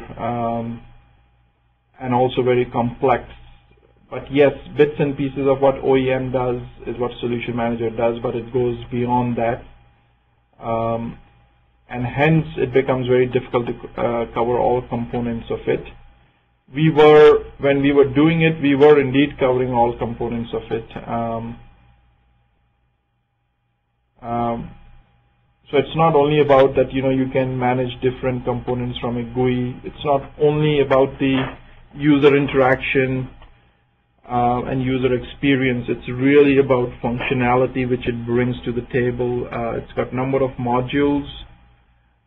It's got support desk capabilities, so running a help desk for a solution manager, right? So it competes with Remedy from that standpoint, right? It's got a change management module, which lets you do change request management. Again, it competes with Remedies of the world from that standpoint. It's got very good monitoring capability, alerting capability, escalation capability, and it competes with HP OpenViews and Tivolis of the world from that perspective, right? It has got full understanding of SAP's ASAP methodology and Run SAP methodology. And all documentation for an SAP implementation can be done in there, right? So it's got a lot of implementation-oriented capabilities in it.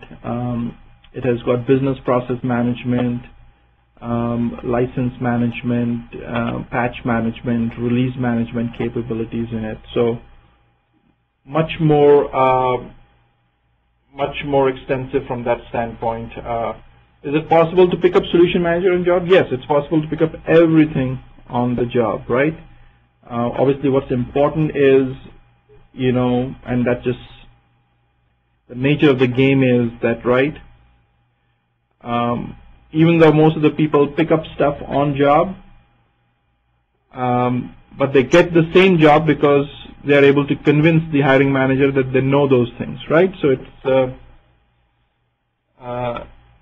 that's the nature of the game, right? And I think I'm preaching to the choir here. Anyhow, all of you are aware of it. I've got 3 years experience as HANA database management. Do you recommend I study for HANA certification or basis? I would say both, but you should do HANA first since you're already experienced in that area. You should get that, under your belt, and follow up with the basis administration NetWeaver certification as well. For that, you will have to study, learn the material before you can take it. But since HANA, you're already doing it for the last 3 years, so you're in a very good position. And I think, Kwang, I'm impressed that you're still showing interest in this course, because I think you must have realized that HANA database management is only giving you a piece of the puzzle, right? And you want the whole jigsaw puzzle to be built for you, right? And this course is going to fill in the gaps for you, and you will have a more comprehensive experience which you can sell more effectively and add real value to your real clients. Amjad has a question. Well, yeah, thanks, Amjad. I appreciate that. We take a lot of pride in what we have built and how we want to go about it, right? And that's why this orientation session is, it's an eye-opener for people to really know what they're going to learn, how they're going to learn here. And also, some people might find that this is difficult for me. I didn't expect, it to be this detailed or this comprehensive. But then again, if it were easy, everyone would be doing it. And if everyone were doing it, then the principles of supply and demand would essentially mean that, extensive supply, downward pressure on the rates, right? Sridhar, thanks a lot as well. I appreciate you sharing the same sentiment. We're in the all part, right? So it means our KPSO program is not only built on marketing you, right, but making you marketable, right? So that's the big difference, how we differentiate, right? So just not marketing you, that's only one aspect, right? And since we charge for that program, we are not even saying that we should be the only person marketing you. You could market yourself. We want to make you marketable. We want to invest in you, right? And once that happens and that takes place, rest is history. Right? If there are no more questions, we'll stop the recording here. Thanks all of you for attending. We'll reconvene next week and take it from there. Raj and I will share the material, right, you know, on certain classes as time progresses. You know, I think the way we typically plan to go around it is theory is done by one individual, practical is done by the other individual, right? And also it gives you the benefit that you've got more instruction hours available to you between myself, Raj, and Shrikant, right? And with those more instruction hours, it gives us the ability to add more material, more content, more intelligent exercises, and more pertinent cutting-edge material like HANA to the coursework. Okay. So if no more questions, we will conclude here. Thanks everyone for joining. We'll reconvene next week.